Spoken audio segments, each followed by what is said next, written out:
Salut à tous, ravi de vous retrouver pour un nouveau numéro de votre émission 100% réseaux sociaux. Le débat est à vous, une émission donc sur la page Facebook de Public Sénat où on va revivre l'un des temps forts de la semaine au Sénat, à savoir l'audition du directeur général de la police nationale Frédéric Vaux face aux sénateurs, une audition pour parler de la proposition de loi sécurité globale, un texte qui fait polémique et notamment son article 24 sur la création d'un nouveau délit de diffusion malveillante d'images de policiers en intervention. Alors cet article 24, il fait polémique, il y a des manifestations tous les week-ends contre ce dispositif. L'Assemblée nationale a adopté ce texte, mais le gouvernement, face à la polémique, veut le réécrire. Mais le fait est que, pour le moment, cette proposition de loi sécurité globale est dans les mains des sénateurs et c'est pourquoi ils font cette audition du directeur de la police nationale. Alors, cette audition, elle est précisément sur cette proposition de loi, mais elle intervient dans un contexte très particulier autour des interventions des forces de l'ordre, notamment avec l'affaire Michel Zecler, ce producteur de musique noire qui a été tabassé par des policiers dans son studio de musique. Et puis, le week-end dernier, il y a eu une marche des libertés, une manifestation contre cette loi sécurité globale, avec de nombreuses violences contre les forces de l'ordre. Gérald Darmanin, qui s'est d'ailleurs exprimé cette semaine à l'Assemblée nationale sur toutes ces interventions des forces de l'ordre, et les sénateurs vont interroger le directeur de la police nationale également sur tous ces sujets. Alors le principe de cette émission, le débat est à vous, c'est que c'est une émission interactive. Vous intervenez, vous donnez vos arguments, vous réagissez aux interventions des sénateurs et du directeur de la police, et puis vous pouvez me poser toutes vos questions sur le contexte parlementaire, politique de cette proposition de loi et de tous les sujets qui vont être évoqués lors de cette audition. Allez, c'est parti pour l'audition de Frédéric Vaux, le directeur général de la police nationale. Et on écoute le président de la commission des lois, François-Noël Buffet. S'inscrit évidemment dans un point de vue général que nous avions souhaité sur la sécurité, et notamment en prévision de ce texte dénommé sécurité globale que nous avons en charge désormais dans cette maison depuis le 26 novembre dernier. C'est la raison pour laquelle M. Daubresse, qui en est le rapporteur, exactement le co-rapporteur, avec notre collègue Loïc Hervé, qui nous rejoindra sûrement, est naturellement présent. Et puis notre collègue Henri Leroy, qui est le rapporteur, lui, de tous les sujets, des avis budgétaires sur la sécurité, est également présent. Bien sûr, les autres sont là. Nous sommes aussi intéressés de vous entendre, certes dans le cadre de ce texte, mais pas seulement, puisque le livre blanc de la sécurité intérieure a été rendu public il y a quelques jours, pour ne pas dire quelques semaines, et d'ailleurs il fait un certain nombre de propositions, et qu'à travers ces propositions, certaines d'ailleurs qui ont été reprises, viennent de cette maison et du Sénat en particulier, et nous en sommes ravis. Cela dit, nous aimerions en avoir votre point de vue sur ce sujet. L'objet de cette audition, je le rappelle, est d'abord opérationnel, pour apprécier ou appréhender plus exactement les conditions dans lesquelles aujourd'hui la police nationale exerce ses missions. Il n'était pas prévu, mais l'actualité est ainsi, que cette audition soit éclairée par les événements plus récents que nous venons de vivre sur le territoire national, à la fois des violences commises par des personnalités individuelles de la police nationale sur des manifestants, une polémique qui s'ouvre sur des sujets liés aux dispositions de l'article 24 de la loi de la proposition de loi, relative à la sécurité globale, apporte évidemment des éléments de contexte qui font que votre audition a pour nous une importance grande, ou encore plus grande. Elle l'était déjà, naturellement, mais encore plus grande. Voilà ce que je souhaitais vous dire. En propos de début de débat, en insistant sur un point qui fera en fait ma question, finalement, avant de vous laisser la parole. Nous entendons, nous lisons que nos policiers n'auraient pas de temps de formation suffisant, qu'ils mériteraient d'être peut-être formés plus longtemps, peut-être dans leur formation continue d'être plus souvent, j'allais dire, j'ose pas dire évalués, c'est peut-être pas le terme, mais qu'il y ait une formation continue plus plus soutenue. Voilà, je dirais les choses de cette manière-là. Nous interrogeons sur ce point, puisque cela commence à faire, outre quelques articles de presse, c'est la vérité qui nous intéresse, et moins ce que l'on peut lire ou entendre dire ici ou là. Voilà, monsieur le directeur, ces quelques propos. Je vous laisse le soin de dire ce que vous avez à dire, ce que vous souhaitez nous dire, et puis ensuite, je demanderai à nos rapporteurs respectifs et aux collègues qui sont là de pouvoir vous poser quelques questions. Nous nous sommes donné 1h30 d'horloge. J'essaye de veiller au respect de ces horaires. Merci à vous. Vous avez la parole. Merci, Monsieur le Président. Je ne sais pas si vous souhaitez que je reste masqué ou si je parle un visage découvert. Monsieur le Président, Mesdames les sénatrices, Messieurs les sénateurs, je vous remercie de me donner l'opportunité de vous exposer les attentes de la police nationale dans la mise en œuvre des politiques de sécurité qui mobilisent aujourd'hui non seulement les forces de sécurité intérieure, mais qui doivent également impliquer davantage les polices municipales et les acteurs de la sécurité privée. Et oui, on le rappelle, cette proposition de loi sécurité globale, elle va augmenter les compétences de la police municipale et également le rôle de la sécurité privée en vue des Jeux Olympiques 2024. Avec les élus et les citoyens. Les policiers municipaux sont dorénavant des acteurs incontournables de la sécurité du quotidien. Ils assurent une présence sur la voie publique, totalement complémentaire de celle des policiers nationaux. Ils sont d'ailleurs à ce titre souvent confrontés aux mêmes risques et je voudrais avoir une pensée particulière pour la policière municipale qui avait été victime d'un attentat terroriste. Au cours de cette année 2020, par exemple, les polices municipales ont eu un rôle déterminant aux côtés des policiers et des gendarmes pour assurer du respect des mesures liées à l'état d'urgence sanitaire et dresser des contraventions.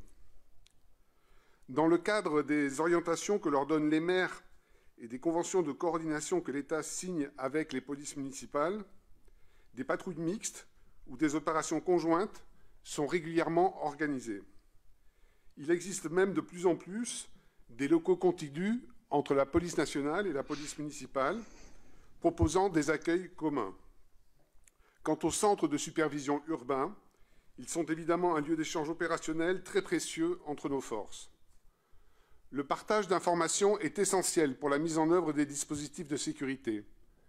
Dans certaines grandes villes, par exemple, des protocoles ont été signés afin d'associer officiellement la police municipale au plan national de lutte contre les stupéfiants, avec l'envoi des informations des policiers municipaux à la cellule du renseignement opérationnel sur les stupéfiants. Et justement, Frédéric Vaux parle des stupéfiants et cette proposition de loi sécurité globale, elle propose d'expérimenter le fait que les policiers municipaux puissent verbaliser la consommation, la détention de stupéfiants, notamment en donnant la fameuse amende forfaitaire. Et puis, dans cette expérimentation qui va augmenter les compétences des policiers municipaux, ils pourront également sanctionner l'occupation intempestive de halls d'immeubles ou alors la conduite en excès de vitesse, la conduite sans permis, précisément. Sur le réseau de radiocommunication des forces de sécurité intérieure, grâce à des conférences dédiées. Enfin, depuis le 1er juillet 2019, l'accès des policiers municipaux a été généralisé à 2 fichiers de police, le SIV pour les immatriculations des véhicules et le SNPC pour les permis de conduire. Nous pouvons encore aller plus loin dans l'accès aux fichiers, à condition que les informations communiquées correspondent évidemment strictement aux nouvelles prérogatives des polices municipales. Je suis par ailleurs très favorable à étendre les pouvoirs confiés aux policiers municipaux, avec cependant quelques limites qui me paraissent essentielles. Ils ne doivent pas participer aux opérations de maintien de l'ordre, ni réaliser des investigations. En matière judiciaire, cela signifie que s'il est pertinent qu'ils puissent constater davantage d'infractions, cela doit se limiter aux faits dont la matérialisation ne nécessite aucun acte d'enquête. L'objectif n'est pas en effet de créer une police concurrente des forces de sécurité intérieure, avec des compétences croisées, mais plutôt de mieux répartir les tâches entre policiers et gendarmes d'une part, et policiers municipaux d'autre part, dans le but de mobiliser prioritairement les premiers sur les missions qui relèvent du régalien. Dans ce cadre, l'expérimentation de 3 ans dans des communes volontaires et disposant de polices municipales d'au moins 20 agents après une formation à laquelle la police nationale pourra continuer d'apporter son expertise, sera sans doute bien accueillie dans les commissariats. Les activités de la sécurité privée sont en plein développement.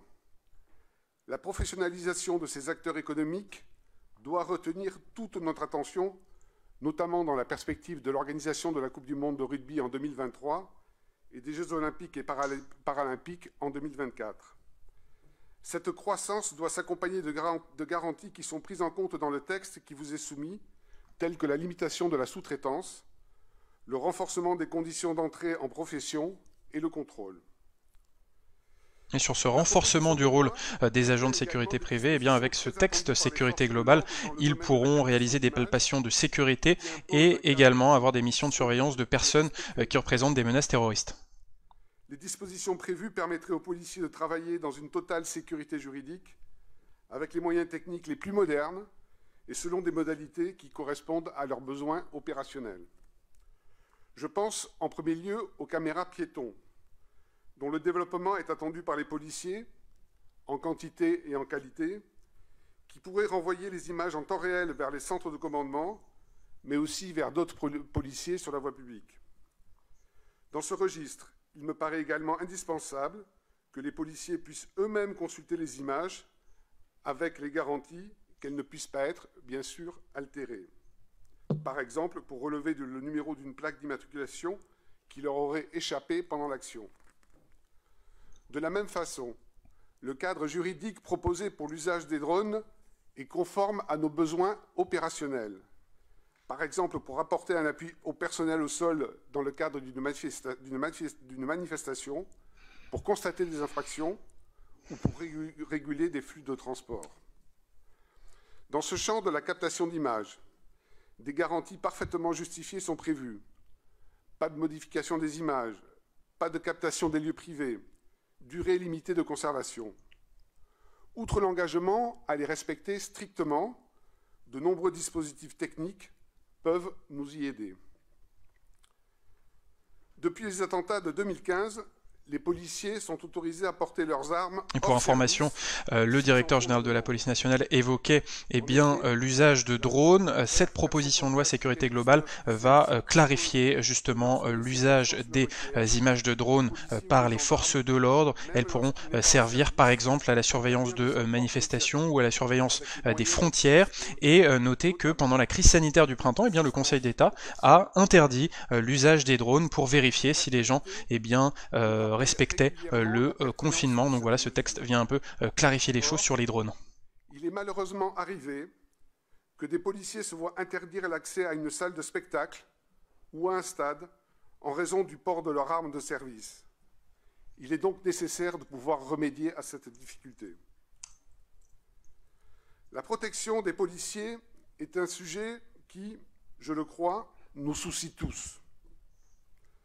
Nous avons encore en mémoire l'assassinat barbare de 2 fonctionnaires de police, Jessica Schneider et Jean-Baptiste Salvin, chez eux, à Magnanville, le 13 juin 2016. Cette affaire a profondément marqué les policiers. Un couple assassiné à leur domicile uniquement parce qu'ils étaient policiers. Les exemples sont malheureusement de plus en plus nombreux d'agressions physiques et verbales à l'encontre des policiers, principalement dans l'accomplissement de leur mission, mais aussi dans leur cadre privé, en raison de leur qualité, et pire parfois, à l'encontre de leur famille. Alors, Frédéric Vaux, le directeur de la police, a cité l'attentat de Magnanville, peut-être en référence à l'article 24 sur la diffusion haineuse d'images, d'informations des policiers qui pourraient nuire à leur intégrité physique. En tout cas, sur cet attentat, cette attaque de Magnanville, pour l'instant, l'enquête n'a pas démontré qu'elle était liée à la diffusion d'informations personnelles concernant ce couple de policiers sur les réseaux sociaux. Donc, cette attaque de Magnanville, elle est utilisée dans le débat sur l'article 24, mais il n'y a pas pour l'instant de lien qui est établi dans l'enquête. L'attente est donc forte en ce domaine, sans pour autant réclamer ou imaginer que la liberté d'informer soit de quelque façon remise en cause. Je souhaitais également évoquer, comme vous l'avez fait, Monsieur le Président, rapidement, la contribution très intéressante du livre blanc sur la sécurité intérieure, qui a été rendu public par le ministre de l'Intérieur le 14 novembre dernier. Ces travaux se sont appuyés sur une large concertation en interne au ministère de l'Intérieur, mais aussi auprès des acteurs du continuum de sécurité, d'élus, vous l'avez rappelé, et de représentants de la société civile. Même si les quelques 200 propositions de ce livre blanc n'ont peut-être pas toute vocation à être appliquées, ce document est une source d'inspiration qui comporte des recommandations très complètes et concrètes, par exemple sur le continuum de sécurité ou sur l'organisation de la police nationale. S'agissant des polices municipales et de la sécurité privée, les préconisations sont d'ailleurs totalement en phase avec le contenu de la proposition de loi pour une sécurité globale. Des propositions ont d'ores et déjà donné lieu à une mise en œuvre, comme le développement de la politique de sécurité du quotidien, le schéma national du maintien de l'ordre, annoncé en septembre 2020, et le plan national de lutte contre les stupéfiants, confiant le rôle de chef de file au nouvel office spécialisé, l'Office anti-stupéfiants. De nombreux travaux restent à mener concernant la police nationale, dont l'organisation, qui est parfois qualifiée de tuyau d'orgue, nuit à son efficience et à l'émergence d'une stratégie globale. Le ministre de l'Intérieur a souhaité l'expérimentation au début de l'année 2021 de 3 directions unifiées de la police nationale, les directions territoriales de la police nationale ou les directions départementales de la police nationale, dans 3 départements, le Pas-de-Calais, les Pyrénées-Orientales et la Savoie. 3 DTPN sont depuis 1 an. Alors en écoutant le propos préliminaire de Frédéric Vaux, je vous pose une question sur la relation entre la police et les citoyens, car on parle beaucoup des violences de certains policiers, du manque de confiance qu'auraient les Français envers les forces de l'ordre. Et puis le ministre de l'Intérieur, Gérald Darmanin, a bien assuré cette semaine qu'il n'y avait pas de divorce entre la population française et les forces de l'ordre. Alors, selon vous, quand même, comment on peut améliorer cette relation entre les citoyens et les policiers, les gendarmes? Messieurs les sénateurs, avant de répondre à vos questions, comme vous m'y avez invité, Monsieur le Président, je ne peux pas ne pas faire référence aux derniers événements qui ont atteint la police nationale, sans les évoquer cependant, puisque des enquêtes judiciaires sont en cours. Je vous le dis avec beaucoup de force et beaucoup de conviction. Celle d'un homme qui est entré dans la police en 1982 et qui l'a quitté pendant 4 années pour exercer les fonctions de préfet de département. J'ai la faiblesse de penser que je connais bien cette belle institution et les hommes et les femmes qui s'y dévouent. La police n'est pas violente, alors même qu'elle est confrontée en première ligne à la violence comme aucune autre structure dans notre pays. La police n'est pas violente et n'est pas raciste. En vous disant cela, je ne suis pas dans le déni et dans la langue de bois. Je vous livre ce que je vois et ce que j'entends. Je croise quotidiennement les regards de policiers qui sont le reflet et l'expression de notre société, comme peu d'institutions peuvent en faire état. Des hommes et des femmes courageux, professionnels et volontaires, qui répondent toujours présents dans les moments les plus difficiles. Dans ce métier compliqué, qui conduit beaucoup de policiers sur la voie publique, vous pouvez partir en patrouille et vous retrouver à intervenir sur une action très violente. Et j'ai en mémoire l'exemple de l'assassinat monstrueux de Samuel Paty à Conflans, où des effectifs de la sécurité publique de cette circonscription étaient en patrouille et en quelques minutes, malgré le caractère épouvantable de cette scène de crime, ont réagi et ont pu neutraliser l'auteur de cet assassinat dans les conditions les plus professionnelles. Vous avez beau avoir été sélectionné, formé, équipé, encadré, arrive le moment de la décision, du geste que vous allez devoir faire en un quart de seconde. C'est ce qui rend ce métier passionnant, mais aussi exigeant et exposé, car vous engagez énormément de choses avec la décision que vous prenez. Dans ce contexte, certains, heureusement très peu nombreux, mais malheureusement encore trop nombreux, s'égarent en commettant des actes contraires à la loi et ou au code de déontologie. La police nationale les sanctionne sévèrement à la suite d'enquêtes conduites par l'IGPN, bouc émissaire un peu trop facile dans ces circonstances, et par les groupes spécialisés en charge des affaires disciplinaires relevant des directions actives. Donc l'IGPN, je le rappelle, hein, c'est l'Inspection Générale de la Police Nationale, qui est l'organe dépendant du ministère de l'Intérieur, qui est chargé d'enquêter sur les infractions commises par certains policiers. Alors comment on peut améliorer les relations entre les policiers et les citoyens? Il y a déjà quelques éléments de réponse sur notre fil de commentaires avec justement cette idée sur l'IGPN de Satanas Lafédéès qui dit il faut déjà dissoudre l'IGPN, sanctionner comme il se doit les violences policières. C'est vrai que beaucoup accusent l'IGPN d'étouffer certaines affaires de violences policières et demanderaient au moins de faire de l'IGPN un vrai organe indépendant qui ne dépendrait plus du ministère de l'Intérieur pour pouvoir enquêter de manière indépendante sur les violences de certains policiers. Et puis pour continuer à améliorer cette relation entre les forces de l'ordre et les citoyens, Philippe de Tilbourg nous dit la formation, plus de formation, il faut qu'elle soit plus longue. Et c'est un point qui va être abordé dans cette audition et qui a été évoqué aussi par Gérald Darmanin. Le manque de formation des policiers, ça fait partie de ce qu'il appelle les 7 péchés capitaux dans les forces de l'ordre, des policiers qui n'ont pas leur nombre suffisant, par exemple pour s'entraîner au tir, et les sénateurs alertent sur ce sujet depuis longtemps. On va maintenant écouter le rapporteur de la proposition de loi sécurité globale au Sénat, le sénateur Marc-Philippe Daubresse. Donc c'est celui qui va être chargé de faire un rapport en profondeur sur ce texte et également de proposer une réécriture du fameux article 24. On l'écoute. Et la violence qui s'exprime aujourd'hui et que vous trouverez, je ne pense pas trahir la pensée de mes collègues, beaucoup de soutien pour que l'on puisse garantir la protection des policiers qui, dans leur immense majorité, font très bien leur travail. Je concentrerai mes questions sur deux choses.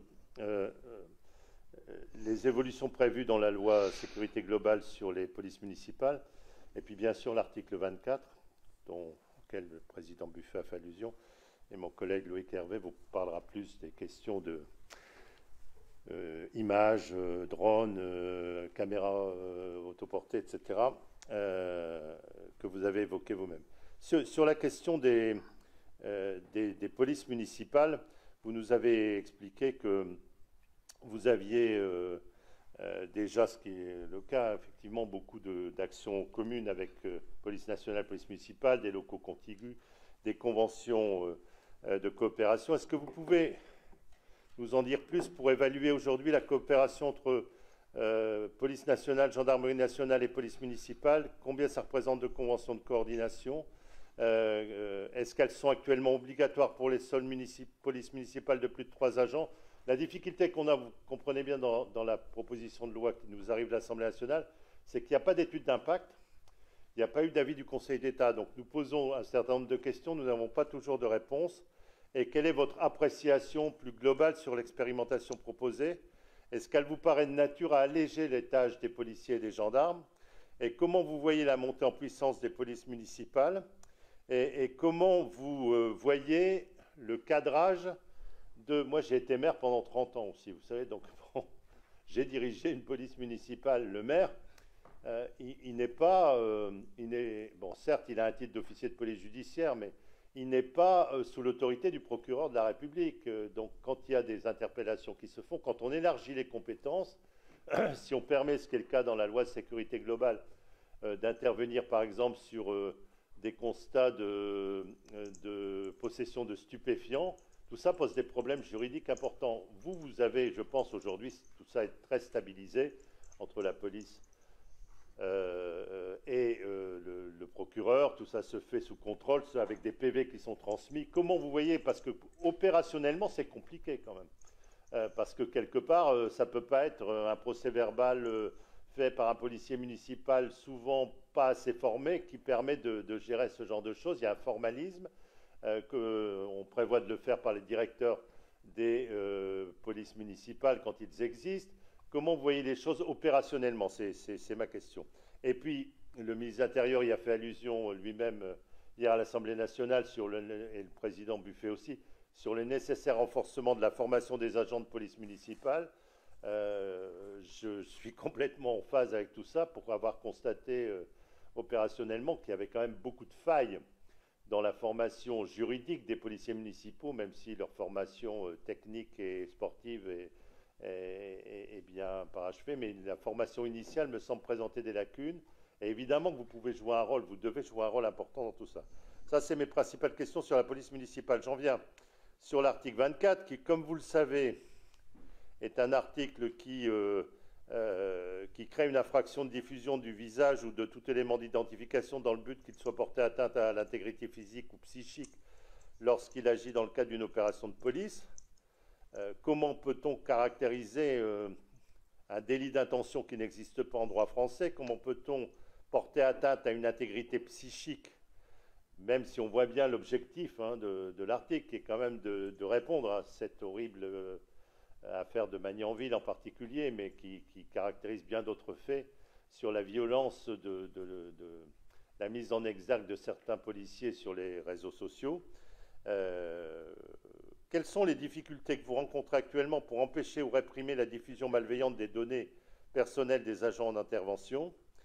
Est-ce que vous pensez que le texte envisagé y répond?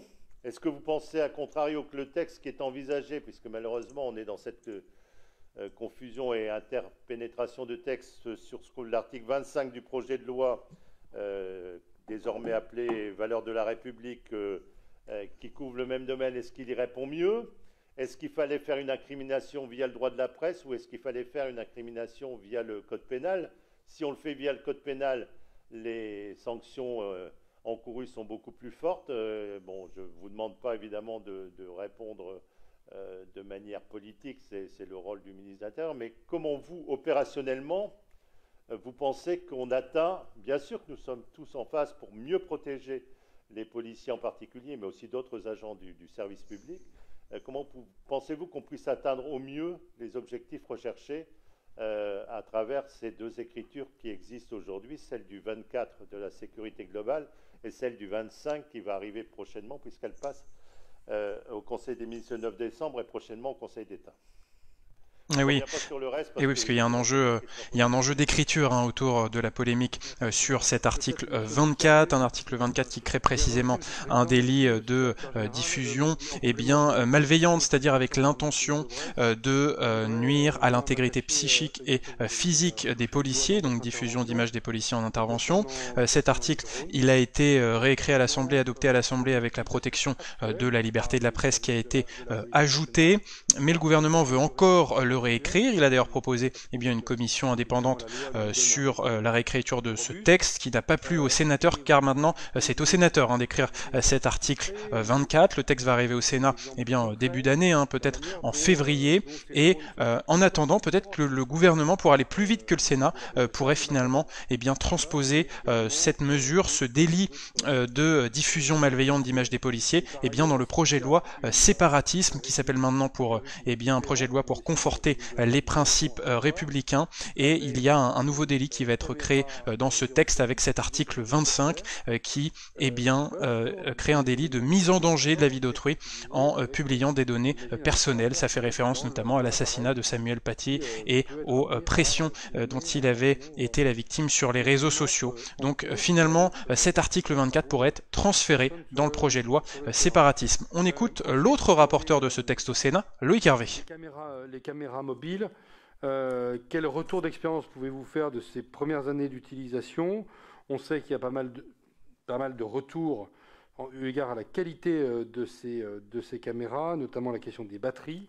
Qu'est-ce que vous pouvez nous en dire? Est-ce qu'on arriverait à avoir une solution technique beaucoup plus solide et peut-être une solution technique d'ailleurs nationale ou européenne, permettant aussi de développer des équipements qui soient des équipements souverains et qui ne nous fassent pas être dépendants seulement de produits fabriqués en Asie du Sud-Est. Et enfin, sur l'article 22 bis, donc, qui concerne les caméras embarquées dans les véhicules, quelle est la pratique actuelle et quel est le cadre juridique actuel et celui que vous préconisez pour ces caméras donc, qui sont essentiellement sur le tableau de bord des véhicules. Je vous remercie. Monsieur le rapporteur, peut-être... Oui, Carvé qui a évoqué les caméras piétons qui sont expérimentées et qui sont portées par les forces de l'ordre, notamment bien pour revenir sur certains épisodes tendus avec certains citoyens. Ces images de caméras piétons, ça permet de faire toute la lumière sur ce qui s'est passé. Le problème, c'est qu'elles sont de mauvaise qualité et donc pour l'instant, les policiers ne les utilisent pas vraiment. Mais en tout cas, Gérald Darmanin a indiqué que ces caméras piétons allaient être généralisées sur tous les policiers à partir de juillet 2021. Monsieur le directeur général, en ce sens on écoute Henri Leroy, sénateur et ancien gendarme. C'est le premier ancien gendarme à avoir été élu sénateur. Henri Leroy, sénateur Les Républicains. On sait très bien que la formation initiale a été raccourcie de 8 mois à 12. Il y a une crise du recrutement où, effectivement, fut un temps, il y avait 6 fois plus de candidats pour un poste qu'il y en a pratiquement aujourd'hui. Et ils n'ont quasiment plus le temps de faire une formation continue, et vous en avez parlé. Cette formation n'est pas satisfaisante même pour la voie publique, alors qu'on emploie de plus en plus des formations qui ne sont pas formées à la technique du maintien de l'ordre, qui est une technique particulière, qui est une technique qui s'apprend dans les écoles. On voit bien que ce soit les 2 formations spécialisées dans le maintien de l'ordre, la gendarmerie mobile et les CRS, sont pas souvent impliqués dans ce qu'on a appelé injustement les violences policières, parce que ce sont des violences de policiers ou de gendarmes, mais ce ne sont pas des violences policières, parce que violences policières consiste à incriminer toutes les 2 corporations. Ah, ça, c'est un éternel débat. Est-ce qu'on peut parler de violence policière ? Continuum de sécurité, c'est pour cela que je dis effectivement que ça s'inscrit totalement dans le livre blanc. Alors, il y a une question qui intéresse vraiment tous les élus, et notamment les maires, qui sont les élus de proximité qui recrutent et qui paient les polices municipales. Est-ce qu'il est envisagé, parce que je ne l'ai pas trouvé dans la lecture du livre blanc où il y a un grand chapitre sur le rapprochement des forces de sécurité, il n'est pas marqué exactement de façon très claire quelles seront les tâches qui seront dévolues à la police municipale. Si ce sont les tâches indues aujourd'hui supportées par la police nationale et la gendarmerie, les maires, qui sont les porteurs financiers de recrutement, comme je disais, ne seront certainement pas d'accord pour s'inscrire dans cette reventilation et cette union des forces. Et puis, je voudrais aussi vous dire que aujourd'hui, d'employer ces gens-là dans des missions extrêmement spécialisées où la violence, effectivement, s'exprime de façon intolérable vis-à-vis de la police nationale, vis-à-vis des forces de sécurité engagées. Alors, ma question, surtout, parce que cette formation n'est pas satisfaisante. Nous l'avons d'ailleurs couché noir sur blanc dans le rapport qui a été fait suite à la commission d'enquête qui a été réalisée pendant 6 mois au contact du terrain, au contact de tous les responsables, au contact des policiers, des syndicats, par le Sénat, qui a été remis au Premier ministre ainsi qu'au ministre de l'Intérieur de l'époque. D'ailleurs, on sent dans ce livre blanc que j'ai lu, c'est vrai qu'il faut au moins 1 ou 2 week-ends pour l'avaler. C'est vrai que, sincèrement, et j'ai repris le rapport du Sénat, on voit que tout ce qui a été constaté sur le terrain par cette enquête se retrouve dans le livre blanc. Mais ma question est très claire. Comment envisagez-vous, 1, le recrutement, 2, le paiement des policiers municipaux et surtout les tâches qui leur seront dévolues ? Et Henri Leroy qui a beaucoup insisté dans son intervention sur la nécessité de bien former les policiers. Il y a actuellement un manque de formation des policiers et ça participe de leur malaise. Et c'est d'ailleurs ce que dit Philippe dans notre fil de commentaires. Il faut accentuer sur la formation continue. Par exemple, l'entraînement au tir, il est négligé depuis trop longtemps. Les policiers s'en plaignent depuis 20 ans au moins. C'est vrai que c'est un sujet qu'on entend depuis des années. Et puis, concernant l'augmentation des compétences de la police municipale, qui est est un des enjeux de cette proposition de loi sécurité globale, eh bien, armé au 1143 une police municipale mal entraînée, comme il en a été question, est simplement criminogène. Voilà pour cette intervention de Philippe, et là on va avoir la réponse du directeur général de la police nationale. De dire, voilà, une fois de plus, l'État se décharge de ses responsabilités sur les collectivités pour ne garder que ce qui l'intéresse, avec peut-être parfois la remarque aussi de ce que l'État se décharge sans donner les ressources pour y faire face. Pour avoir été préfet, c'est un reproche que j'ai entendu souvent. Enfin, nous, dans notre esprit, ce n'est absolument pas l'objectif que nous nous fixons. Et comme vous l'avez compris dans mon propos introductif, c'est vraiment d'arriver à trouver un équilibre entre ce qui revient des fonctions régaliennes des services en charge de la sécurité publique et de ceux qui peuvent relever d'une présence de proximité comme celle que nous constatons de plus en plus de la part des polices municipales. Aujourd'hui, là où elles sont installées, tout le monde peut remarquer, quand les maires ont fait le choix de développer une vraie police municipale, hein, je ne parle pas de quelques agents qui assurent la police du stationnement, et ce n'est pas péjoratif dans mon propos, mais on voit bien qu'il y a deux façons d'aborder le rôle et les missions des polices municipales selon la conception qu'en a le maire.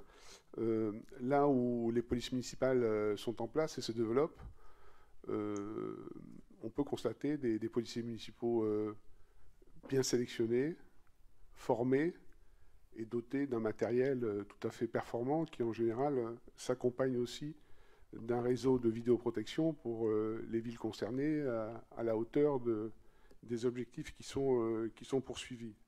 Et tout ce débat sur la police municipale, ça fait référence à la polémique qu'il y avait eu à la fin de l'été entre le ministre de l'Intérieur Gérald Darmanin et le maire de Grenoble, notamment après certaines scènes de violence à Grenoble. Gérald Darmanin avait un peu culpabilisé le maire de Grenoble en lui disant qu'il fallait renforcer la police municipale et que cette police municipale trop faible à Grenoble, c'était une des raisons de la montée de la délinquance dans la capitale de l'Isère.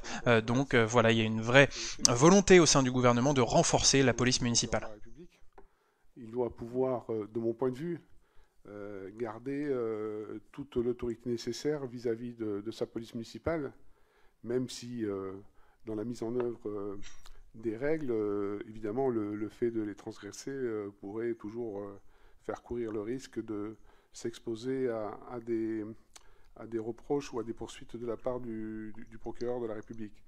C'est la raison pour laquelle je ne suis pas favorable à ce que des pouvoirs d'investigation soient confiés aux polices municipales. On soit bien dans un registre de constatation, et les polices municipales sont sur le terrain. Souvent, on nous fait le reproche de nous dire on voit plus les policiers municipaux que les policiers nationaux. Je ne suis pas toujours d'accord. Vous imaginez qu'en tant que directeur général, je ne peux pas totalement accepter cette remarque, même si elle est parfois faite à raison, mais donc cette présence de la police municipale sur le terrain doit se traduire par une multiplication des constatations, de procès-verbaux, qui permettent ensuite aux services en charge des investigations de procéder à ces investigations. Mais si on confiait des compétences d'investigation à la police municipale, on arriverait très vite à des conflits de compétences entre gendarmerie, police nationale et police municipale, et sans doute que quelques-uns seraient tenter de vouloir encore renforcer ses pouvoirs d'investigation. Donc voilà, c'est ma façon d'aborder de manière générale l'organisation et la répartition des rôles entre police municipale et forces de sécurité intérieure. Alors dans notre fil de commentaires, forcément l'article 24 de cette loi sécurité globale fait réagir avec la question que vous avez posée. Est-ce que avec cet article 24, il y a quand même la nécessité de sanctionner la diffusion malveillante d'images de policiers en intervention? C'est vrai que c'est tout le problème. Est-ce qu'on peut sanctionner une intention malveillante? D'ailleurs, Stéphanie le dit dans les commentaires, hein, je ne comprends pas. Ah non, pardon, c'est pas Stéphanie. Le commentaire a disparu en tout cas. Stéphane répond à cette question en disant la diffusion effectivement malveillante doit être punie, mais quand elle est établie, et on ne peut pas sanctionner l'intention qui de fait donne le droit à la police d'arrêter les gens, les journalistes, sur une suspicion, et donc de les priver de la liberté de filmer. Et c'est un peu la critique que font les sénateurs, c'est très compliqué de sanctionner une intention, et donc ils vont réécrire cet article 24 pour peut-être gommer cette notion d'intention et sanctionner de manière plus claire, plus concrète le délit de diffusion avec appel à la haine sur les forces de l'ordre.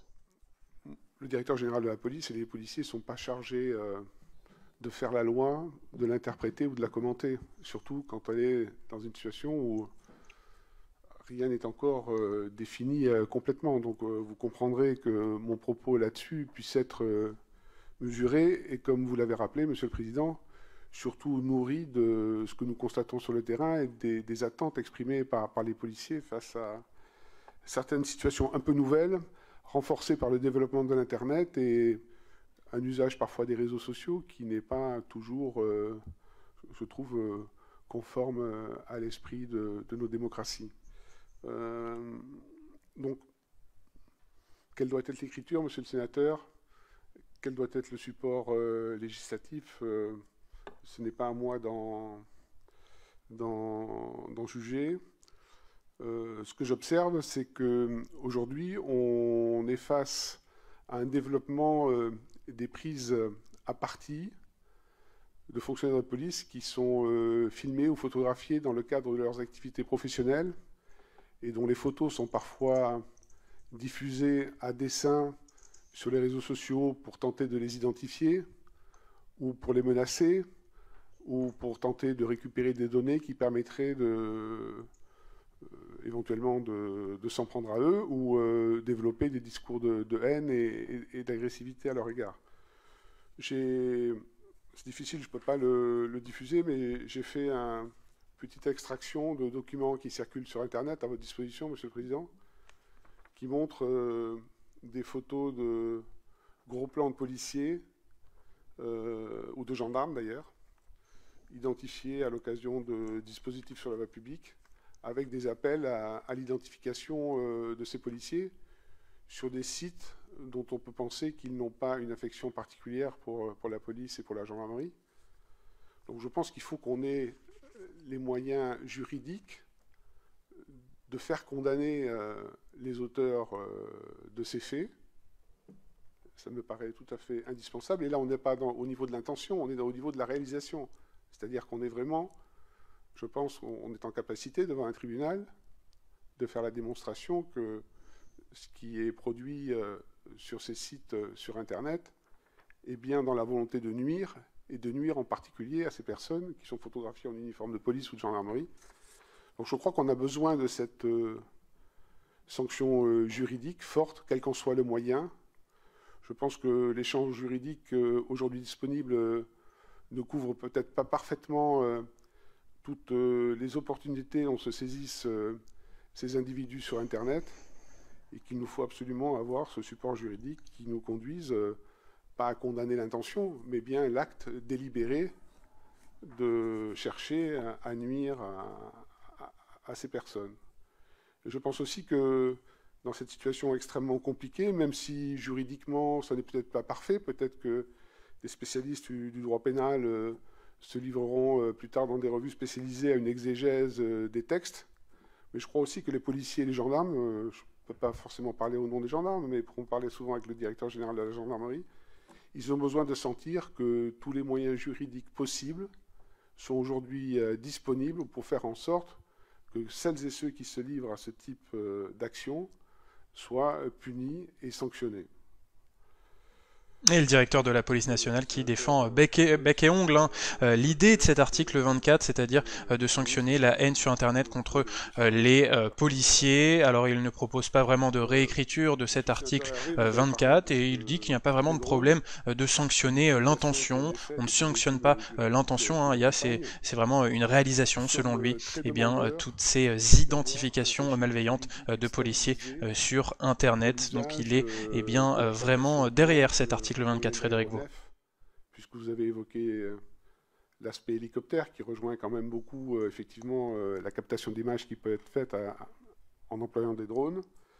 Nous avons besoin d'avoir un régime juridique consolidé. Celui auquel nous avons recours n'est pas stabilisé et on l'a bien vu avec la décision du Conseil d'État relative à l'état d'urgence sanitaire qui a fait que nous avons dû mettre fin à l'utilisation des drones au moment de la crise sanitaire. On n'a pas d'exemple chiffré aujourd'hui. Ce que je peux vous dire sur les chiffres, c'est que dans la police nationale, nous avons aujourd'hui, toutes directions confondues, 188 équipements de type drone qui sont disponibles dans différentes unités selon l'emploi qui en est fait. Il y a des unités d'intervention comme le RAID qui envoie un drone en reconnaissance du théâtre d'opération dans lequel ils vont intervenir. Il y a des services de surveillance aux frontières, comme la police aux frontières, qui utilisent les drones dans le Pas-de-Calais, par exemple, pour assurer la surveillance des plages et éviter que des migrants s'embarquent sur des radeaux de fortune et s'exposent à des risques et migrent vers le Royaume-Uni sur des distances qui sont quand même assez importantes. On ne pourrait pas imaginer qu'on puisse mobiliser des effectifs uniquement pour assurer cette surveillance. Également à la frontière franco-italienne où les étrangers en situation irrégulière qui cherchent à pénétrer sur notre territoire empruntent parfois la ligne Vintimille-Menton, mais aussi utilisent beaucoup de sentiers ou de chemins dans l'arrière-pays, qu'il est très difficile de détecter, notamment pendant la nuit. Et donc la PAF développe aussi ce type d'activité. La police judiciaire qui s'en sert aussi dans la préparation de ces opérations, dans des interventions ou dans des surveillances qui ne permettent pas une approche humaine en proximité. Je pense parfois, par exemple, à des camps occupés par la communauté des gens du voyage, qui se spécialisent dans l'attaque de fret ou tout autre type de délinquance.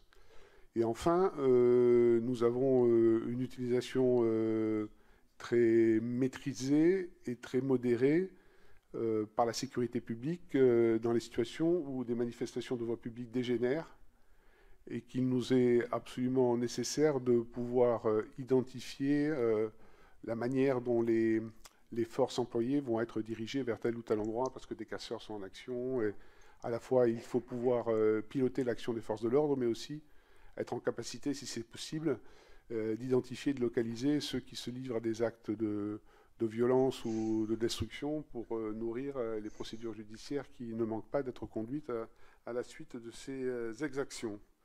Et donc Frédéric Vaux est revenu sur tous les usages que font les forces de l'ordre des drones, de l'enregistrement d'images via ces drones, puisque jusque-là, eh bien, les forces de l'ordre les utilisaient, mais c'était pas vraiment cadré juridiquement. Et d'ailleurs, ils ont essayé de les utiliser pour vérifier le respect du confinement au printemps dernier, et le Conseil d'État a interdit l'usage des drones. Donc, eh bien, cette proposition de loi sécurité globale, elle vient clarifier, cadrer juridiquement l'usage des drones, qui va notamment, on l'a entendu, servir à la surveillance des frontières et également à la surveillance des manifestations. Et enfin, vous me posez une question sur les caméras embarquées. Il n'y a pas de système de caméra embarqué pour le moment pour les véhicules de police. Quand ça se fait, c'est du bricolage interne, si vous me permettez cette expression, et ça n'est pas autorisé, ça n'est pas encadré. Mais on voit bien que nous avons à faire face de plus en plus à des refus d'obtempérer d'individus qui cherchent à échapper à la police. Et donc il est souvent très difficile à la fois d'assurer la conduite en toute sécurité et de pouvoir noter tous les éléments qui peuvent être utiles ensuite aux investigations et aussi permettre en cas d'accident ou de mise en cause de la police, qu'on soit en capacité, au travers des images, d'établir que la police a respecté parfaitement les règles dans le cadre de son intervention. Et donc, comme pour les caméras piétons, les caméras embarquées, la police y est très favorable à cette généralisation et à son usage le plus large possible On n'a pas peur de montrer ce qu'on fait. Plus on le montrera, plus on pourra justifier du bon accomplissement de nos missions, mieux ce sera pour tout le monde, je pense. Monsieur le sénateur Leroy, on a déjà eu l'occasion d'évoquer tous ces sujets en parlant du budget de la police nationale, et je connais votre intérêt pour les questions de formation dans la police nationale, et vous posiez la question, et j'avais presque la réponse pendant que vous la posiez, puisque le ministre de l'Intérieur l'a posé lui-même à peu près en ces termes hier soir, en disant « Est-ce bien la faute des policiers ?» C'est effectivement d'abord la responsabilité du directeur général et sans doute des ministres, puisque le ministre de l'Intérieur l'a exprimé comme ça, de cette façon hier soir. Mais chaque fois, d'ailleurs, je voudrais faire une petite parenthèse, chaque fois qu'un policier est blessé grièvement, ou pas grièvement d'ailleurs, ou tué, ou que des événements comme ceux qui se sont produits la semaine dernière arrivent, pour moi, en tant que directeur général, c'est un sentiment d'échec. C'est-à-dire que ma responsabilité, c'est de faire en sorte que toutes les opérations de police se passent bien, que les policiers de ce pays rentrent chez eux en bonne santé à l'issue de leur temps de travail, en bonne santé physique et sécurisés de manière juridique. Pour ça, ils ont besoin d'être sélectionnés, ils ont besoin d'être formés de manière suffisante au niveau initial et de continuer à être formés tout au long de leur vie professionnelle. On peut avoir des débats sur la manière dont la formation initiale est organisée. Vous savez qu'elle se déroulait sur une... Alors la formation initiale des gardiens de la paix, c'est 2 ans. Au départ, il y avait 12 mois de formation théorique, 12 mois de stage. Et depuis cette année, donc, les gardiens de la paix ne suivent plus que 8 mois de formation théorique et 16 mois de stage. Il y a des débats qui existent entre spécialistes de la formation pour dire est-ce que la durée de la formation est un préalable essentiel, incontournable à la qualité de la formation. Je n'ai pas d'idée arrêtée sur le sujet. Ce que je constate, c'est qu'aujourd'hui, on a quand même énormément de moyens à notre disposition pour faire autrement que de former les gens en présentiel. Il y a des techniques d'intervention dans la police où vous ne pouvez pas faire autrement que de les apprendre sur un tatami ou dans un espace sportif. Le tir, ça ne s'apprend que dans un stand de tir, quoique on voit qu'aujourd'hui la réalité virtuelle et augmentée nous permet de faire beaucoup de choses de manière simulée. Et donc la crise sanitaire nous a quand même fait la démonstration qu'on pouvait sans doute délivrer un maximum d'enseignements à distance. On pouvait aussi sans doute beaucoup plus travailler à distance.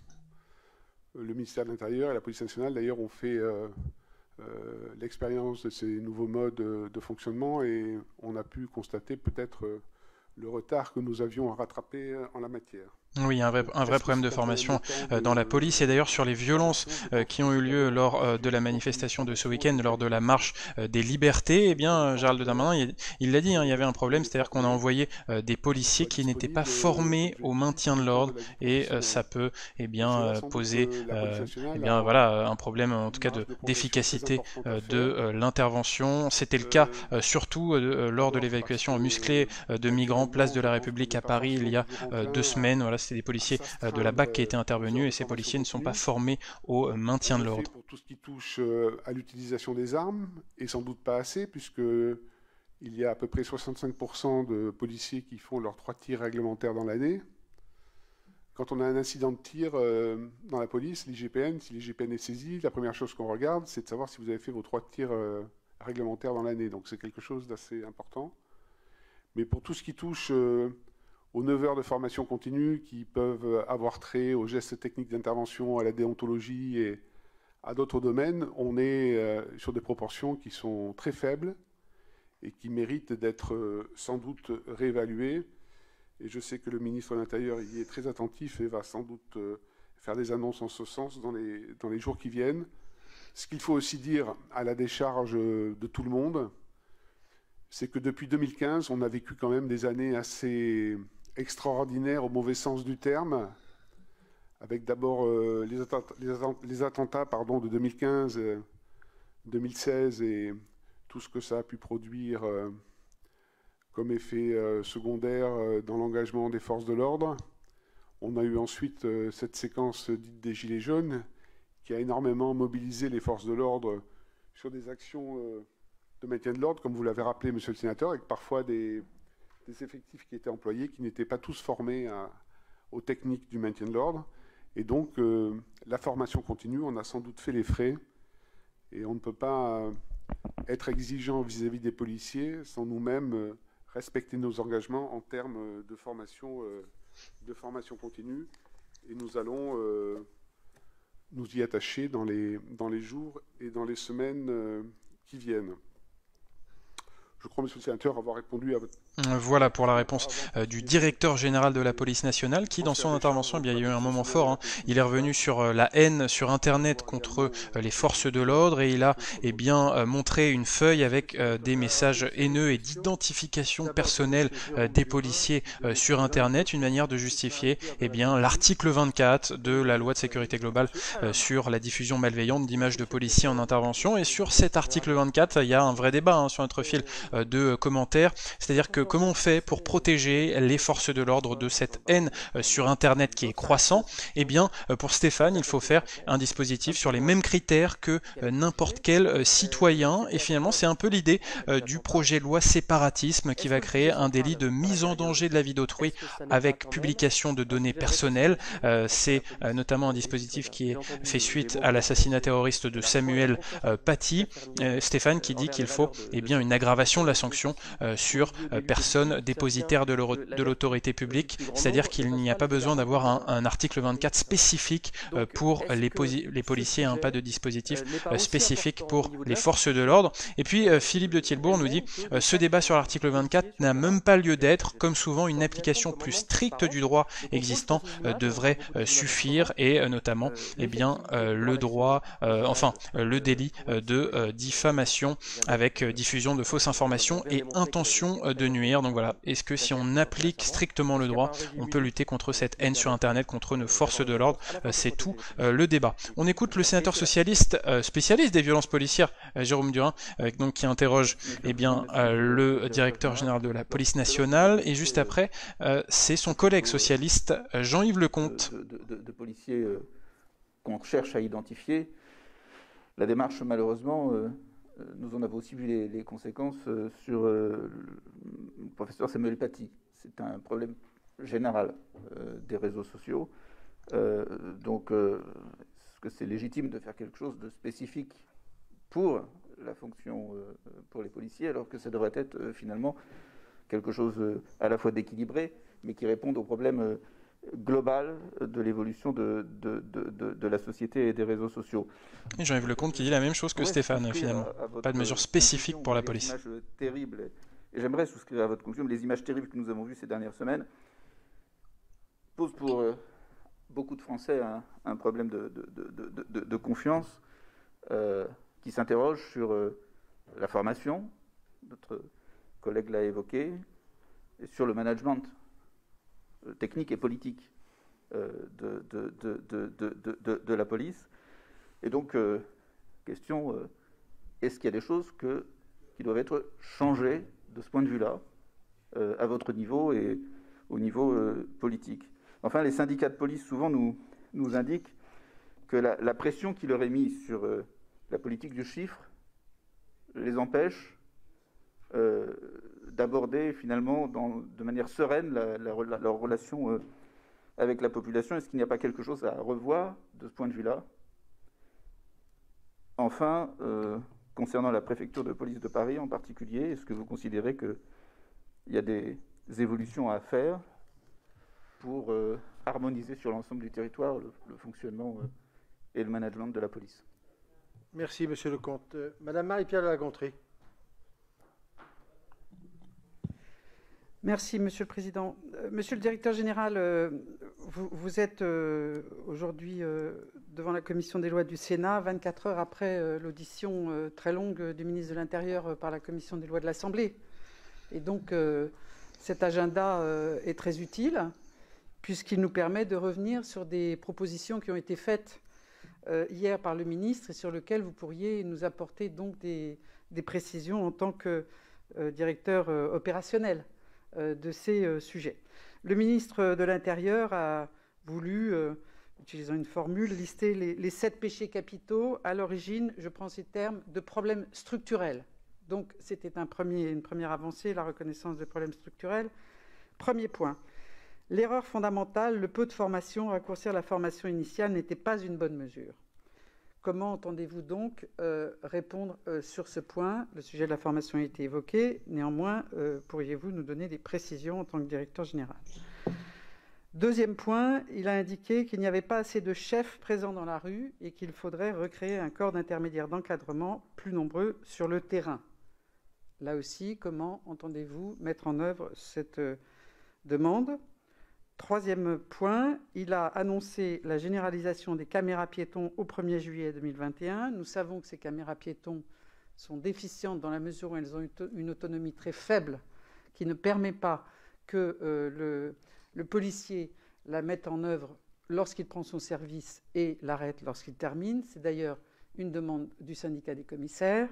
Est-ce que vous pensez donc cette généralisation possible au 1er juillet 2021 dans des conditions correctes?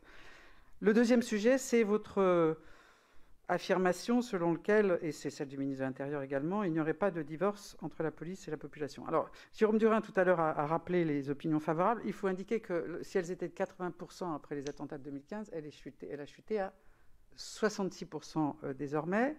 Et il faut s'intéresser à ce qui se passe au niveau de l'IGPN. Je ne veux pas vous demander de prendre position sur le sort de l'IGPN. Néanmoins, les policiers, c'est 7% des effectifs de la fonction publique. 55% des sanctions prononcées dans la fonction publique concernent des policiers.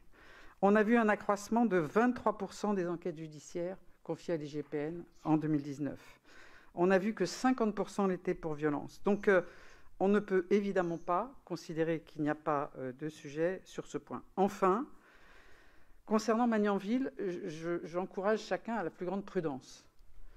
Le ministre lui-même, le 2 novembre, devant la commission des lois du Sénat, reconnaissait, je cite, « On ne sait pas si ce sont les images sur les réseaux sociaux qui ont fait naître cet attentat ». Donc, dans un moment où on a tendance à prendre des exemples pour illustrer les défauts de tel ou tel process, je pense qu'il est important d'être très précis. C'est pour ça que je me permettais de donner cette précision. Oui, cet attentat de Magnanville qui est très utilisé par les défenseurs de l'article 24 de la loi sécurité globale qui veulent justifier la protection des policiers sur Internet.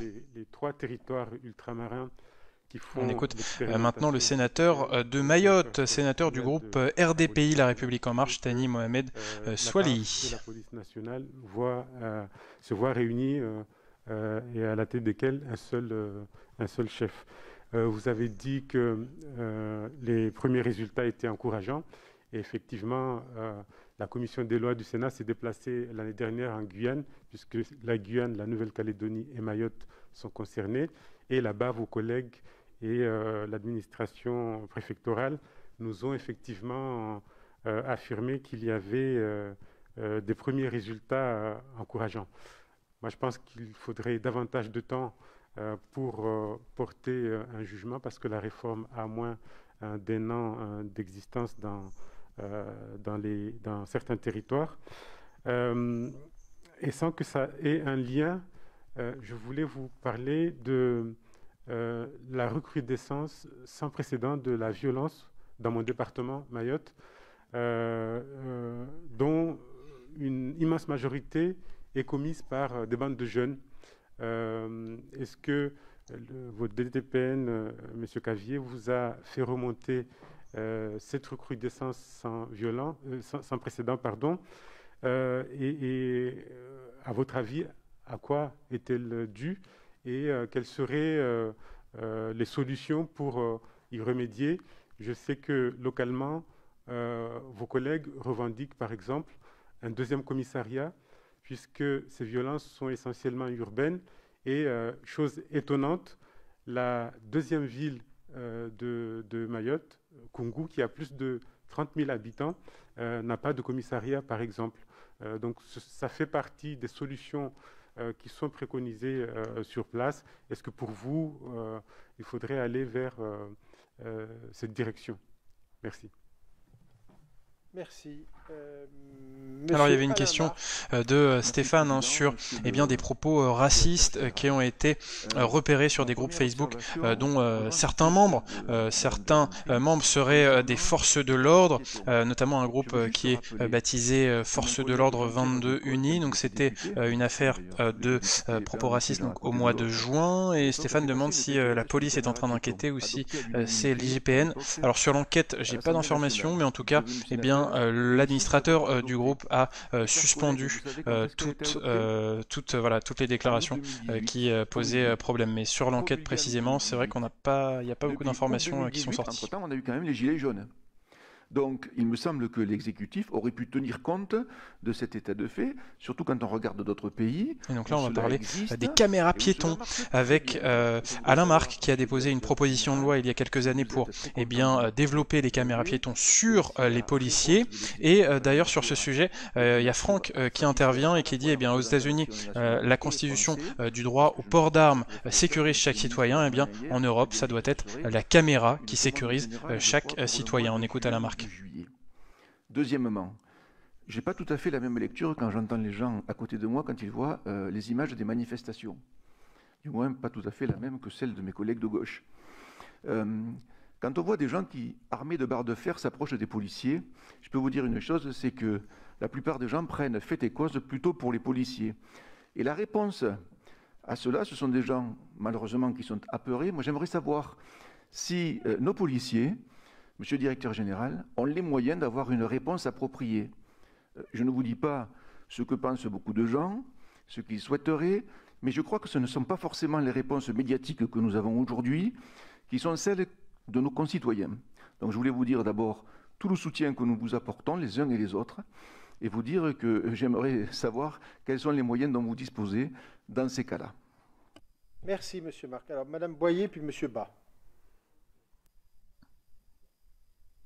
Donc Valérie Boyer qui va revenir sur toutes les violences dont sont victimes les policiers, a commencé le week-end dernier avec cette image d'un policier qui a été lynché lors de la manifestation à Paris. Toute ma gratitude au moment où on veut nous imposer un débat que je trouve absolument pestilentiel sur les soi-disant violences policières, même si peut-être certaines retranscriptions d'événements filmés peuvent nous laisser penser qu'il y a des difficultés. Je voudrais simplement vous faire une petite remarque. Il y a une actrice qui s'appelle Alexandra Lamy qui a mis sur les réseaux sociaux un message de soutien, et elle a été prise à partie et critiquée de façon très violente vis-à-vis de tous ceux qui viennent casser du flic, pour employer cette expression abominable qui pourtant circule. Mais c'est vrai que des pompiers agressés par les victimes qu'ils viennent secourir, des policiers frappés à coups de pied en pleine mâchoire par un patient hospitalisé, des gendarmes caillassés, etc. Voilà la réalité, malheureusement. Les guet-apens, c'est malheureusement